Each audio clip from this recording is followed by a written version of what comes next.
মোৰ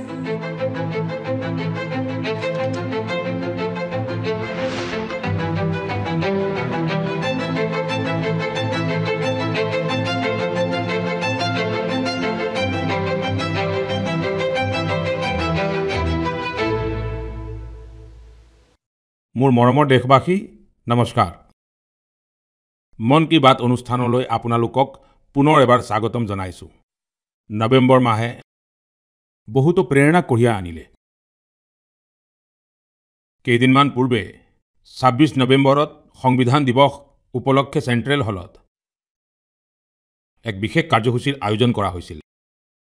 বন্দে মাতৰমৰ ১৫০ বছৰ উপলক্ষে সমগ্ৰ দেশতে হ'বলগীয়া কাৰ্যসূচীসমূহৰ এক ভব্য আৰম্ভণি হ'ল। ২৫ নৱেম্বৰত অযোধ্যাৰ ৰাম মন্দিৰত ধৰ্মধ্বজা উত্তোলন কৰা হ'ল। সেই একেই দিনা কুৰুক্ষেত্ৰৰ জ্যোতিস্বৰত ৫জন স্মাৰকৰ লোকাৰ্পণ কৰা হ'ল। বন্ধুসকল, কেইদিনমান পূৰ্বে মই হায়দৰাবাদত বিশ্বৰ সৰ্ববৃহৎ লিপ ইঞ্জিন MRO ফেচিলিটি উদ্বোধন কৰিছোঁ। এয়াৰক্ৰাফ্টৰ মেইনটেনেন্স, ৰিপেয়াৰ এণ্ড অভাৰহলৰ খণ্ডত ভাৰতে এক বৃহৎ পদক্ষেপ গ্ৰহণ কৰিছে। যোৱা সপ্তাহত মুম্বাইত অনুষ্ঠিত এক কাৰ্যসূচীত INS মাহেক ভাৰতীয় নৌসেনাত অন্তৰ্ভুক্ত কৰা হয়। যোৱা সপ্তাহতে ভাৰতৰ মহাকাশ পৰিৱেশ তন্ত্ৰক স্কাই ৰুটৰ ইনফিনিটি কেম্পাছে এক নতুন গতি প্ৰদান কৰিছে। এয়া ভাৰতৰ নতুন চিন্তা, উদ্ভাৱন আৰু যুৱ শক্তিৰ প্ৰতিফলন হৈ পৰিছে। বন্ধুসকল, কৃষি খণ্ডটো দেশে এক বৃহৎ সফলতা অৰ্জন কৰিছে। ভাৰতে ৩৫৭ মিলিয়ন টন খাদ্য শস্য উৎপাদনৰ সৈতে এক ঐতিহাসিক অভিলেখ গঢ়িছে। ৩৫৭ মিলিয়ন টন ১০ বছৰ পূৰ্বৰ তুলনাত ভাৰতৰ খাদ্যশস্য উৎপাদন ১ মিলিয়ন টন বৃদ্ধি পাইছে। ক্ৰীড়া জগততো ভাৰতৰ বিজয় ধ্বজা উৰিছে। কেইদিনমান পূৰ্বে ভাৰত কমনৱেলথ গেমছৰ আয়োজক হিচাপেও ঘোষণা কৰা হৈছে। দেশবাসীৰ আৰু মন কি বাত দেশৰ জনসাধাৰণৰ এনে সফলতাবোৰক লোকসকলৰ সামূহিক প্ৰচেষ্টাক জনসাধাৰণৰ সন্মুখলৈ অনাৰ এক উৎকৃষ্ট মঞ্চ। বন্ধুসকল, যদি মনত একাগ্ৰতা থাকে, সামূহিক শক্তিৰ ওপৰত আৰু এটা দল হিচাপে কাম কৰাৰ বিশ্বাস থাকে, সৰি পৰি পুনৰ থিয় হোৱাৰ সাহস থাকে, তেন্তে কঠিনতকৈও কঠিন কামতো সফলতা নিশ্চিত হৈ পৰে। আপোনালোকে সেই সময়ছোৱাৰ কথা কল্পনা কৰক, যেতিয়া ছেটেলাইট নাছিল, GPS ছিষ্টেম নাছিল, নেভিগেশ্যনৰ কোনো সুবিধা নাছিল। তেতিয়াও আমাৰ নাবিকসকলে ডাঙৰ ডাঙৰ জাহাজ লৈ সমুদ্ৰলৈ ওলাই গৈছিল আৰু নিৰ্ধাৰিত স্থানত গৈ উপস্থিত হৈছিল। এতিয়া সাগৰৰ পৰা আগবাঢ়ি বিশ্বৰ দেশসমূহে মহাকাশৰ অনন্ত উচ্চতা জুখিছে। প্ৰত্যাহ্বান তাতো একেই, GPS ছিষ্টেম নাই, যোগাযোগৰো তেনে ব্যৱস্থা নাই। তেন্তে আমি কেনেকৈ আগবাঢ়িম? বন্ধুসকল, কেইদিনমান পূৰ্বে ছ'চিয়েল মিডিয়াত এটা ভিডিঅ'ই মোৰ দৃষ্টি আকৰ্ষণ কৰিছিল। এই ভিডিঅ'টো ইছৰোৰ এখন অনন্য ড্ৰোন প্ৰতিযোগিতাৰ আছিল। এই ভিডিঅ'টোত আমাৰ দেশৰ যুৱক যুৱতীসকল আৰু বিশেষকৈ আমাৰ জৈনজীয়ে মংগল গ্ৰহৰ দৰে পৰিস্থিতিত ড্ৰোন উৰুৱাবলৈ চেষ্টা কৰি আছিল। ড্ৰোনসমূহ উৰিছিল। কিছু মুহূৰ্ত ভাৰসাম্যত আছিল। তাৰ পিছত হঠাতে মাটিত সৰি পৰিছিল। কিয় জানেনে? কাৰণ ইয়াত যিবোৰ ড্ৰোন উৰি আছিল, সেইবোৰত GPSৰ সমৰ্থন একেবাৰেই নাছিল। মংগল গ্ৰহত GPS সম্ভৱ নহয়। সেয়েহে ড্ৰোনটোৱে কোনো বাহ্যিক সংকেত পোৱা নাছিল বা নিৰ্দেশনা লাভ কৰিব পৰা নাছিল। ড্ৰোনটোৱে নিজৰ কেমেৰা আৰু ইনবিল্ট ছফ্টৱেৰৰ সহায়ত উৰিব লাগিছিল। সেই সৰু ড্ৰোনটোৱে মাটিৰ পেটাৰ্ণ চিনিব লাগিছিল, উচ্চতা জুখিব লাগিছিল, বাধাসমূহ বুজিব লাগিছিল আৰু নিজেই নিৰাপদে অৱতৰণ কৰাৰ পথ বিচাৰি উলিয়াব লাগিছিল। সেইবাবে ড্ৰোনবোৰো এটাৰ পিছত এটাকৈ সৰি পৰিছিল। বন্ধুসকল, এই প্ৰতিযোগিতাত পুনেৰ যুৱক যুৱতীৰ এটা দলে কিছু পৰিমাণে সফলতা লাভ কৰিলে। তেওঁলোকৰ ড্ৰোনটো বহুবাৰ সৰি পৰিছিল, ক্ৰেছ হৈছিল, কিন্তু তেওঁলোকে হাৰ মনা নাছিল। বহুবাৰৰ প্ৰচেষ্টাৰ অন্তত এই দলটোৰ ড্ৰোনটোৱে মংগল গ্ৰহৰ পৰিস্থিতিত কিছু সময় উৰিবলৈ সক্ষম হ'ল। বন্ধুসকল, এই ভিডিঅ'টো চাই থাকোঁতে মোৰ মনলৈ আন এটা দৃশ্য ভাহি আহিল। সেইদিনা যেতিয়া চন্দ্ৰযান-2 সংযোগৰ বাহিৰলৈ গৈছিল। কেইদিনমানৰ বাবে সমগ্ৰ দেশ আৰু বিশেষকৈ বিজ্ঞানীসকল কিছু মুহূৰ্তৰ বাবে হতাশ হৈছিল। কিন্তু বন্ধুসকল, বিফলতাই তেওঁলোকক ৰখাব নোৱাৰিলে। সেইদিনাই তেওঁলোকে চন্দ্ৰযান-3ৰ সফলতাৰ কাহিনী লিখিবলৈ আৰম্ভ কৰিছিল। এয়াই কাৰণ যে যেতিয়া চন্দ্ৰযান-3য়ে সফল অৱতৰণ কৰিলে, সেয়া কেৱল এটা অভিযানৰ সফলতাই নাছিল। সেয়া আছিল বিফলতাৰ পৰা ওলাই আহি গঢ়ি তোলা বিশ্বাসৰ সফলতা। এই ভিডিঅ'টোত যিসকল যুৱকক দেখা গৈছে, তেওঁলোকৰ চকুত সেই একেই জিলিকনি দেখিবলৈ পোৱা গৈছে। প্ৰতিবাৰেই যেতিয়া মই আমাৰ যুৱক-যুৱতীসকলৰ একাগ্ৰতা আৰু বিজ্ঞানীসকলৰ সমৰ্পণ দেখোঁ, তেতিয়া মন উৎসাহেৰে ভৰি পৰে। যুৱক-যুৱতীসকলৰ এই একাগ্ৰতাই বিকশিত ভাৰতৰ এক বৃহৎ শক্তি।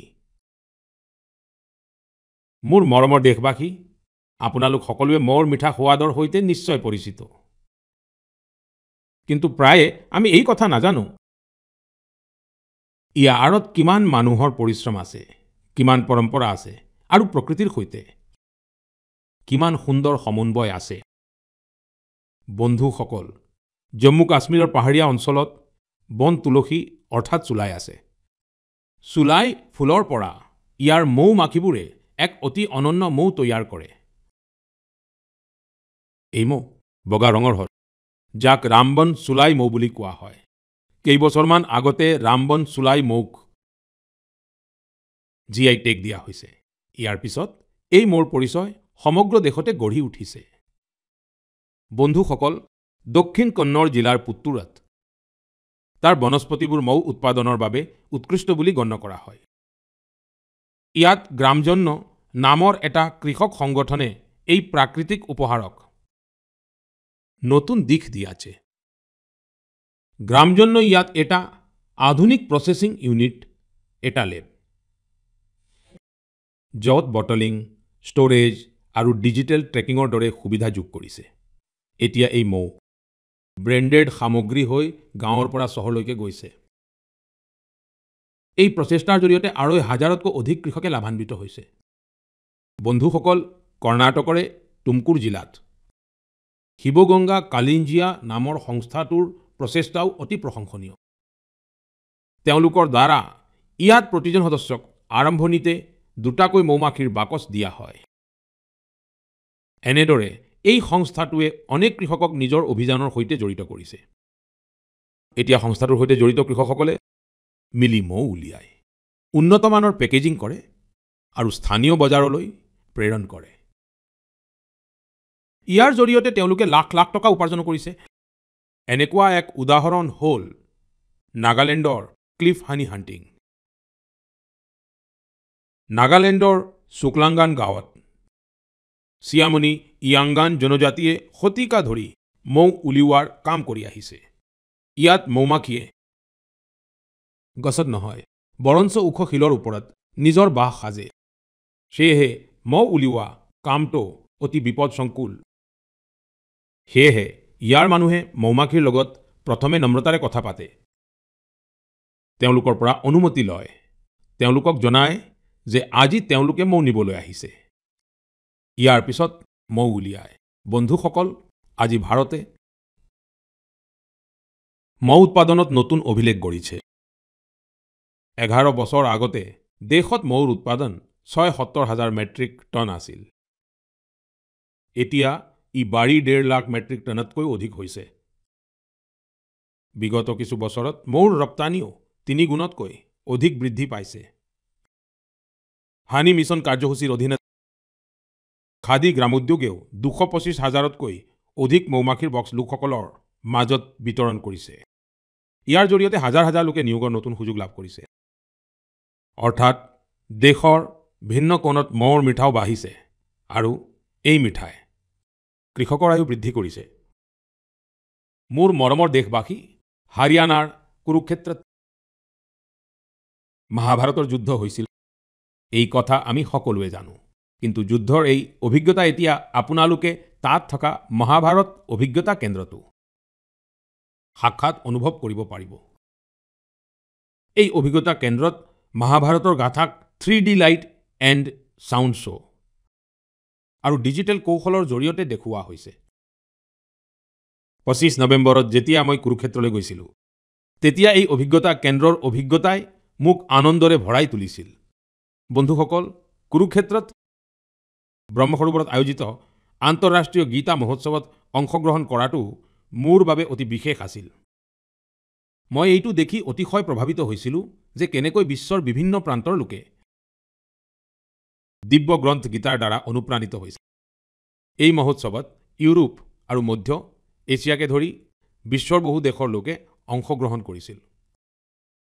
এই মাহৰ আৰম্ভণিতে ছৌদি আৰবত প্ৰথমবাৰৰ বাবে কোনো ৰাজহুৱা মঞ্চত গীতা উপস্থাপন কৰা হৈছে।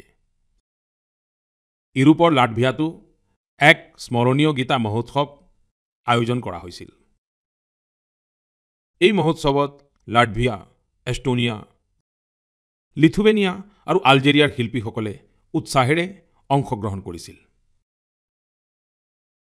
বন্ধুসকল, ভাৰতৰ মহান সংস্কৃতিত শান্তি আৰু কৰুণাৰ ভাৱনা সৰ্বোপৰি হৈ আহিছে। আপোনালোকে দ্বিতীয় বিশ্বযুদ্ধৰ বিষয়ে কল্পনা কৰক। যেতিয়া চৌদিশে ধ্বংসৰ ভয়ানক পৰিৱেশ সৃষ্টি হৈছিল, এনেকুৱা কঠিন সময়ত গুজৰাটৰ নৱানগৰৰ জাম চাহাব, মহাৰাজ দিগ্বিজয় সিংজীয়ে যি মহান কাৰ্য কৰিছিল, সেয়াই আজিও আমাক প্ৰেৰণা দিয়ে। সেই সময়ত জাম চাহাবে কোনো সামৰিক মিত্ৰতা বা যুদ্ধৰ ৰণনীতিক লৈ চিন্তা কৰা নাছিল। বৰঞ্চ তেওঁৰ চিন্তা আছিল যে কেনেকৈ বিশ্বযুদ্ধৰ মাজত পলিছ ইহুদী শিশুসকলক ৰক্ষা কৰিব পাৰি। তেওঁ তেতিয়া গুজৰাটত হাজাৰ হাজাৰ শিশুক আশ্ৰয় দি তেওঁলোকক নতুন জীৱন দিছিল, যি আজিও এক উদাহৰণ। কিছুদিন পূৰ্বে দক্ষিণ ইজৰাইলৰ মুছাভ নেভাটিমত জাম চাহাবৰ প্ৰতিমূৰ্তি উন্মোচন কৰা হৈছিল। এইটো এটা অতি বিশেষ সন্মান আছিল। যোৱা বছৰ পোলেণ্ডৰ ৱাৰ্ছত মই জাম চাহাবৰ স্মাৰকত শ্ৰদ্ধাঞ্জলি অৰ্পণ কৰাৰ সৌভাগ্য লাভ কৰিছিলোঁ। মোৰ বাবে সেই মুহূৰ্তটো চিৰস্মৰণীয় হৈ ৰ'ব। মোৰ মৰমৰ দেশবাসী, কিছুদিন পূৰ্বে মই প্ৰাকৃতিক খেতিৰ এক বিশাল সন্মিলনত অংশগ্ৰহণ কৰিবলৈ কইম্বাটুৰলৈ গৈছিলোঁ। দক্ষিণ ভাৰতত প্ৰাকৃতিক খেতিক লৈ হোৱা প্ৰচেষ্টা দেখি মই বৰ প্ৰভাৱিত হৈছোঁ। কিমান যে যুৱ উচ্চ শিক্ষিত পেছাদাৰীয়ে এতিয়া প্ৰাকৃতিক খেতিৰ ক্ষেত্ৰখনক আঁকোৱালি লৈছে। মই তাত কৃষকসকলৰ সৈতে কথা পাতিলোঁ, তেওঁলোকৰ অভিজ্ঞতা জানিলোঁ। প্ৰাকৃতিক খেতি ভাৰতৰ প্ৰাচীন পৰম্পৰাৰ অংশ হৈ আহিছে আৰু আমি সকলোৱে কৰ্তব্য হিচাপে ধৰিত্ৰী আইক ৰক্ষা কৰিবলৈ ইয়াক নিৰন্তৰভাৱে আগুৱাই নিব লাগে। বন্ধুসকল, বিশ্বৰ আটাইতকৈ পুৰণি ভাষা আৰু বিশ্বৰ আটাইতকৈ প্ৰাচীন চহৰসমূহৰ মাজৰ এখন চহৰ, এই দুটাৰ সংগম সদায় অদ্ভুত হয়। মই কাশীৰ তামিল সংগমমৰ কথা কৈছোঁ। 2 ডিচেম্বৰৰ পৰা কাশীৰ নামো ঘাটত চতুৰ্থ কাশী তামিল সংগমম আৰম্ভ হ'ব। এইবাৰৰ কাশী তামিল সংগমমৰ থিম বৰ আকৰ্ষণীয়। লাৰ্ণ তামিল, তামিল কৰকলম, কাশী তামিল সংগমম। যিসকল লোকৰ তামিল ভাষাৰ প্ৰতি ভালপোৱা আছে, তেওঁলোকৰ বাবে ই এক গুৰুত্বপূৰ্ণ মঞ্চ হৈ পৰিছে। কাশীৰ লোকসকলৰ সৈতে যেতিয়াই কথা পাতো, তেওঁলোকে সদায় কয় যে কাশী তামিল সংগমৰ অংশ হোৱাটো তেওঁলোকৰ বাবে বৰ আনন্দদায়ক। ইয়াত তেওঁলোকে কিবা নতুন শিকিবলৈ আৰু নতুন নতুন মানুহ লগ পোৱাৰ সুযোগ পায়। এইবাৰো কাশীৰ লোকসকল সম্পূৰ্ণ জোচ আৰু উৎসাহেৰে তামিলনাডুৰ পৰা অহা নিজৰ ভাই ভনীসকলক আদৰণি জনাবলৈ বৰ উৎসুক হৈ আছে। মই আপোনালোক সকলোকে অনুৰোধ জনাইছোঁ যে আপোনালোকে কাশী তামিল সংগমৰ অংশ নিশ্চয় হ'ব।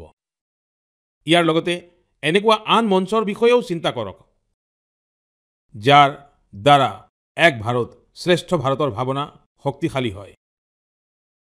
ইয়াত মই পুনৰ এবাৰ ক'ব বিচাৰিম, তামিল কলাচাৰম উয়ৰমানদ, তামিল মৌলি উয়ৰমানদ, তামিল ইণ্ডিয়াবিন পেৰুমিদম। মোৰ মৰমৰ দেশবাসী, যেতিয়া ভাৰতৰ সুৰক্ষা ব্যৱস্থা শক্তিশালী হয় তেতিয়া প্ৰতিগৰাকী ভাৰতীয়ই গৌৰৱ অনুভৱ কৰে। যোৱা সপ্তাহত মুম্বাইত INS মাহেক ভাৰতীয় নৌসেনাত অন্তৰ্ভুক্ত কৰা হয়।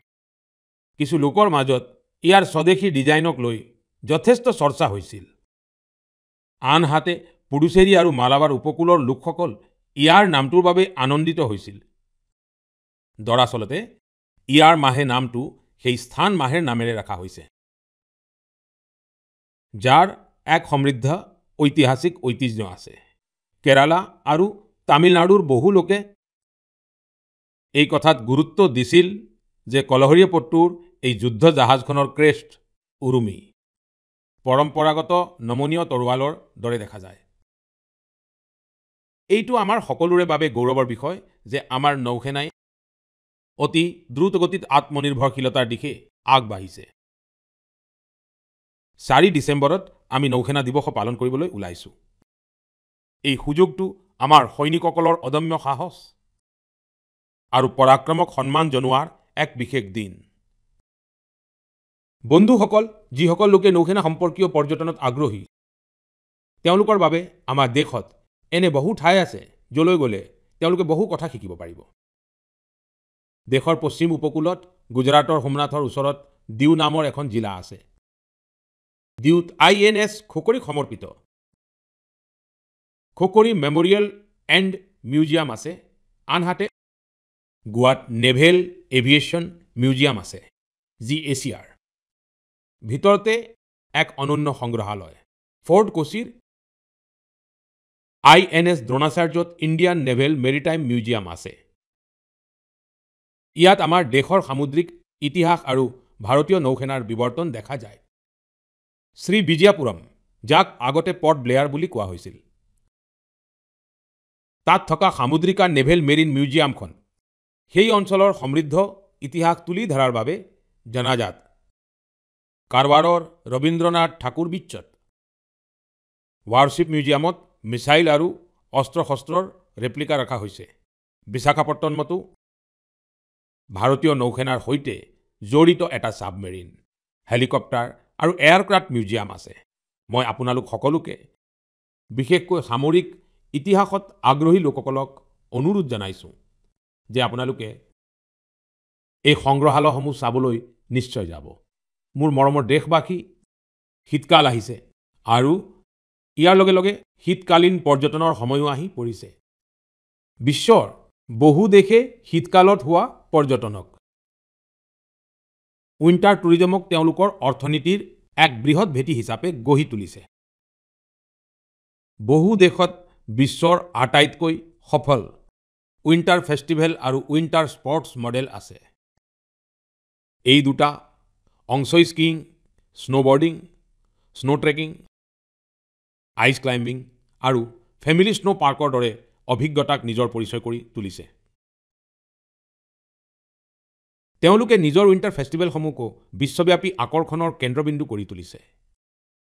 বন্ধুসকল, আমাৰ দেশতো উইণ্টাৰ টুৰিজমৰ সকলো সম্ভাৱনা বিদ্যমান। আমাৰ ওচৰত পাহাৰো আছে, সংস্কৃতিও আছে আৰু দুঃসাহসিক ক্ৰীড়াৰ অসীম সম্ভাৱনাও আছে। মই সুখী যে আজিকালি উত্তৰাখণ্ডৰ শীতকালীন পৰ্যটনে মানুহক বহু আকৰ্ষিত কৰিছে।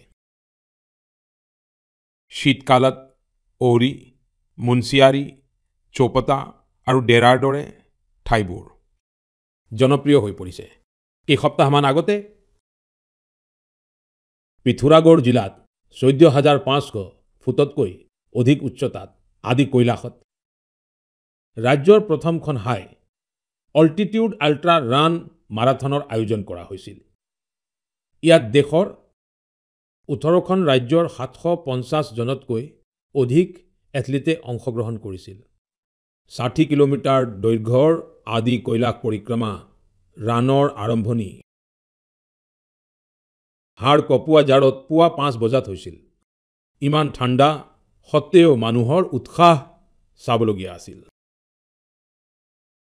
আদি কৈলাশ যাত্ৰাত য'ত 3 বছৰ আগলৈকে মাত্ৰ 2000তকৈ কম পৰ্যটক আহিছিল, এতিয়া সেই সংখ্যা বাঢ়ি 30,000তকৈ অধিক হৈছে। বন্ধুসকল, কেইসপ্তাহমানৰ ভিতৰতে উত্তৰাখণ্ডত উইণ্টাৰ গেমছৰো আয়োজন হ'ব। দেশৰ খেলুৱৈ, দুঃসাহসিক ক্ৰীড়া প্ৰেমী আৰু খেলৰ সৈতে জড়িত লোকসকল এই আয়োজনক লৈ উৎসাহিত। স্কিইং হওক বা স্নোবৰ্ডিং, বৰফত খেলা বহুতো খেলৰ প্ৰস্তুতি আৰম্ভ হৈছে। উত্তৰাখণ্ডই শীতকালীন পৰ্যটন বৃদ্ধিৰ বাবে যোগাযোগ ব্যৱস্থা আৰু আন্তঃগাঁথনিৰ ওপৰতো গুৰুত্ব দিছে। হোমষ্টেক লৈ নতুন নীতিও তৈয়াৰ কৰা হৈছে। বন্ধুসকল, শীতকালত ৱেড ইন ইণ্ডিয়া অভিযানৰো এক সুকীয়া আকৰ্ষণ থাকে। শীতকালৰ সোণালী ৰ'দেই হওক বা পাহাৰৰ পৰা নামি অহা কুঁৱলীৰ চাদৰেই হওক, ডেষ্টিনেশ্যন ৱেডিঙৰ বাবেও পাহাৰ এতিয়া যথেষ্ট জনপ্ৰিয় হৈছে। বহুতো বিবাহ এতিয়া বিশেষকৈ গংগাৰ পাৰত অনুষ্ঠিত হৈছে। বন্ধুসকল, শীতকালৰ এই দিনবোৰত হিমালয়ৰ উপত্যকাবোৰ এনে এক অভিজ্ঞতাৰ অংশ হৈ পৰে যি গোটেই জীৱনলৈ মনত ৰৈ যায়। যদি আপুনি এই শীতত ক'ৰবালৈ যোৱাৰ কথা ভাবিছে, তেন্তে হিমালয়ৰ উপত্যকাৰ বিকল্পটো নিশ্চয় ৰাখিব। বন্ধুসকল, কেইসপ্তাহমান আগতে মই ভূটানলৈ গৈছিলোঁ। এনে ভ্ৰমণত বিভিন্ন ধৰণৰ সংবাদ আৰু আলোচনাৰ সুযোগ পোৱা যায়। মোৰ এই যাত্ৰাত মই ভূটানৰ ৰজা, বৰ্তমানৰ ৰজাৰ পিতৃ, যি নিজেও এসময়ত ৰজা আছিল, তাৰে প্ৰধানমন্ত্ৰী আৰু আন লোকসকলক সাক্ষাৎ কৰিছিলোঁ। এই সময়ছোৱাত সকলোৰে পৰা এটা কথা নিশ্চয় শুনিবলৈ পাইছিলোঁ। সকলোৱে তাত বৌদ্ধ ধৰ্মৰ অৱশেষ অৰ্থাৎ ভগৱান বুদ্ধৰ পবিত্ৰ অৱশেষ পঠিওৱাৰ বাবে ভাৰতবাসীৰ প্ৰতি কৃতজ্ঞতা জ্ঞাপন কৰিছিল। মই যেতিয়া এই কথা শুনিছিলোঁ, মোৰ হৃদয় গৌৰৱেৰে ভৰি পৰিছিল।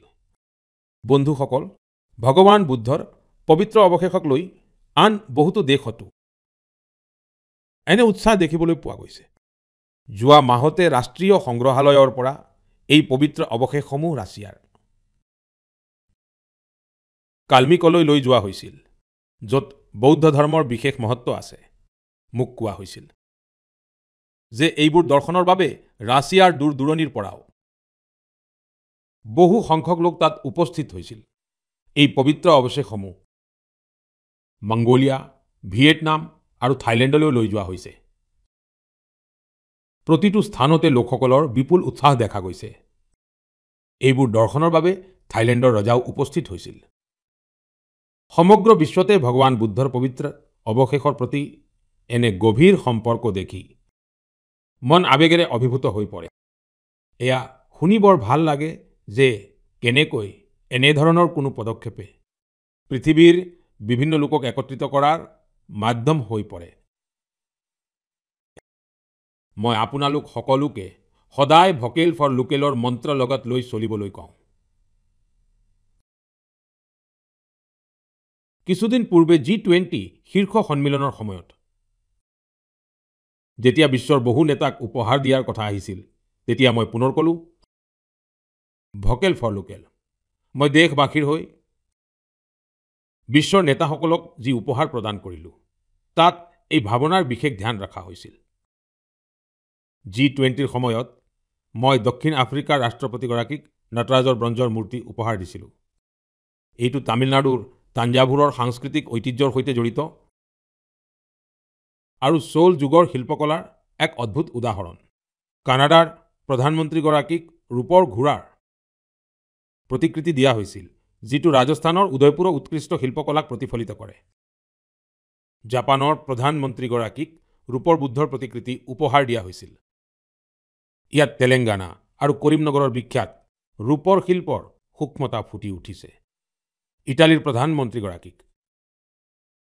ফুলৰ আকৃতিৰ ৰূপৰ আইনা উপহাৰ দিয়া হৈছিল, যিটো কৰিমনগৰে পৰম্পৰাগত ধাতু শিল্পকলাক প্ৰদৰ্শন কৰে।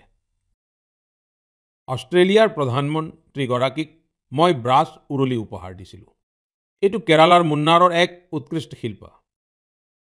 মোৰ উদ্দেশ্য আছিল যে বিশ্বই ভাৰতৰ শিল্প, কলা আৰু পৰম্পৰাৰ বিষয়ে জানক আৰু আমাৰ কাৰিকৰসকলৰ প্ৰতিভাই এক বিশ্ব মঞ্চ লাভ কৰক। বন্ধুসকল, মই সুখী যে ভকেল ফৰ লোকেলৰ ভাৱনাক দেশৰ কোটি কোটি লোকে নিজৰ জীৱনৰ অংশ কৰি লৈছে। এই বছৰ যেতিয়া আপোনালোকে উৎসৱৰ বজাৰ কৰিবলৈ গৈছিল, তেতিয়া এটা কথা নিশ্চয় সকলোৱে অনুভৱ কৰিছে। মানুহৰ পচন্দ আৰু ঘৰলৈ অনা সামগ্ৰীসমূহত এটা স্পষ্ট ইংগিত দেখা গৈছিল যে দেশ স্বদেশীৰ দিশে উভতিছে। মানুহে নিজৰ মনেৰে ভাৰতীয় সামগ্ৰী বাছি লৈছিল। এই পৰিৱৰ্তন সৰুৰ পৰা সৰু দোকানীজনেও অনুভৱ কৰিছিল। এইবাৰ যুৱচামেও ভকেল ফৰ লোকেল অভিযানক গতি প্ৰদান কৰিছে। অনাগত কেইটামান দিনত বৰদিন আৰু নতুন বছৰ উপলক্ষে বজাৰ কৰাৰ এক নতুন পৰ্ব আৰম্ভ হ'ব। মই আপোনালোকক পুনৰ মনত পেলাই দিছোঁ, ভকেল ফৰ লোকেলৰ মন্ত্ৰ মনত ৰাখিব, তাকেই কিনিব। যিটো দেশত নিৰ্মিত হৈছে তাকেই বিক্ৰী কৰক, য'ত কোনো দেশবাসীৰ পৰিশ্ৰম জড়িত হৈ আছে। মোৰ মৰমৰ দেশবাসী, ভাৰতীয় ক্ৰীড়াৰ ক্ষেত্ৰত এই মাহটো বৰ ভাল গৈছে। এই মাহটোৰ আৰম্ভণি ভাৰতীয় মহিলা দলৰ দ্বাৰা ICC মহিলা বিশ্বকাপ জয়েৰে হৈছিল, কিন্তু তাৰ পিছতো খেলপথাৰত আৰু অধিক একশ্যন দেখিবলৈ পোৱা গৈছে। কিছুদিন পূৰ্বে টকিঅ'ত ডেফ অলিম্পিক অনুষ্ঠিত হৈছিল, য'ত ভাৰতে এতিয়ালৈকে সৰ্বশ্ৰেষ্ঠ প্ৰদৰ্শন কৰি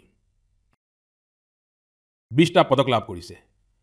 আমাৰ মহিলা খেলুৱৈসকলেও কাবাডী বিশ্বকাপ জয় কৰি ইতিহাস ৰচনা কৰিছে। সমগ্ৰ টুৰ্ণামেণ্টত তেওঁলোকে উৎকৃষ্ট প্ৰদৰ্শনেৰে প্ৰতিজন ভাৰতীয়ৰ মন জয় কৰিছে। বিশ্ব বক্সিং কাপ ফাইনেলতো আমাৰ খেলুৱৈসকলৰ প্ৰদৰ্শন চমৎকাৰী আছিল, য'ত তেওঁলোকে 20টা পদক লাভ কৰিছে।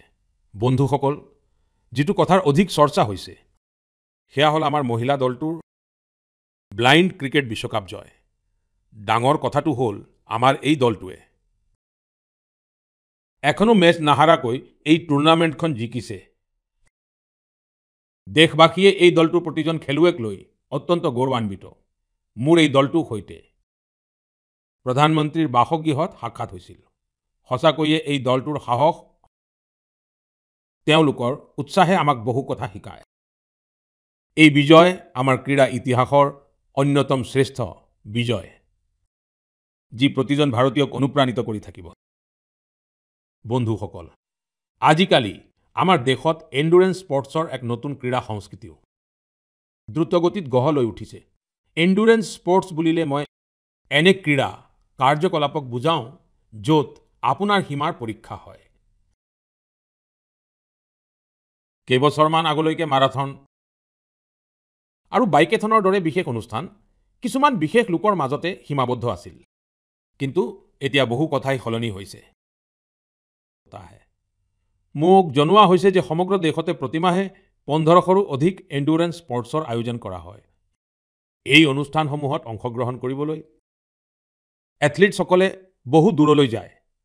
বন্ধুসকল, এণ্ডুৰেন্স স্পৰ্টছৰে এটা উদাহৰণ হ'ল আইৰণমেন ট্ৰাইথলন। আপুনি কল্পনা কৰকচোন, যদি আপোনাক কোৱা হয় যে আপোনাৰ হাতত এদিনতকৈও কম সময় আছে আৰু আপুনি এই 3টা কাম কৰিব লাগিব: সাগৰত 4 কিলোমিটাৰ সাঁতোৰা, 180 কিলোমিটাৰ চাইকেল চলোৱা আৰু প্ৰায় 42 কিলোমিটাৰ মাৰাথন দৌৰা।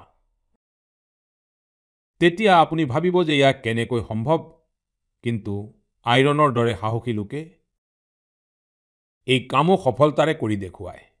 সেইবাবেই ইয়াক আইৰণমেন ট্ৰাইথলন বুলি কোৱা হয়। গোৱাত শেহতীয়াকৈ এনে এক অনুষ্ঠানৰ আয়োজন কৰা হৈছিল। আজিকালি এনেধৰণৰ অনুষ্ঠানতো ৰাইজে আগ্ৰহেৰে অংশগ্ৰহণ কৰিছে। এনে বহুতো প্ৰতিযোগিতাও আছে, যিবোৰ আমাৰ যুৱ সতীৰ্থসকলৰ মাজত অতি জনপ্ৰিয় হৈ পৰিছে। আজিকালি বহু লোকে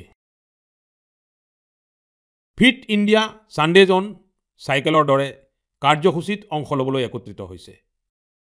এই সকলোবোৰ এনেকুৱা বস্তু যিয়ে ফিটনেছক উৎসাহিত কৰিছে। বন্ধুসকল, প্ৰতি মাহে আপোনালোকক লগ পোৱাটো মোৰ বাবে সদায় এক নতুন অভিজ্ঞতা আপোনালোকৰ কাহিনী আপোনালোকৰ প্ৰচেষ্টাই মোক নতুনকৈ অনুপ্ৰাণিত কৰে আপোনালোকে নিজৰ বাৰ্তাত যি পৰামৰ্শ প্ৰেৰণ কৰে যি অভিজ্ঞতা বৰ্ণনা কৰে তাৰ পৰা আমি এই কাৰ্যসূচীত ভাৰতৰ বৈচিত্ৰ্যক সামৰি লোৱাৰ প্ৰেৰণা লাভ কৰোঁ যেতিয়া আমি অহা মাহত মিলিত হ'ম তেতিয়া 2025 শেষ হ'বলৈ ওলাব দেশৰ অধিকাংশ অঞ্চলতে এতিয়া ঠাণ্ডাৰ প্ৰকোপো বাঢ়িব শীতকালত আপোনালোকে নিজৰ আৰু পৰিয়ালৰ বিশেষ যত্ন ল'ব অহা মাহত আমি কিছুমান নতুন বিষয় নতুন ব্যক্তিত্বৰ বিষয়ে নিশ্চয় আলোচনা কৰিম বহুত বহুত ধন্যবাদ নমস্কাৰ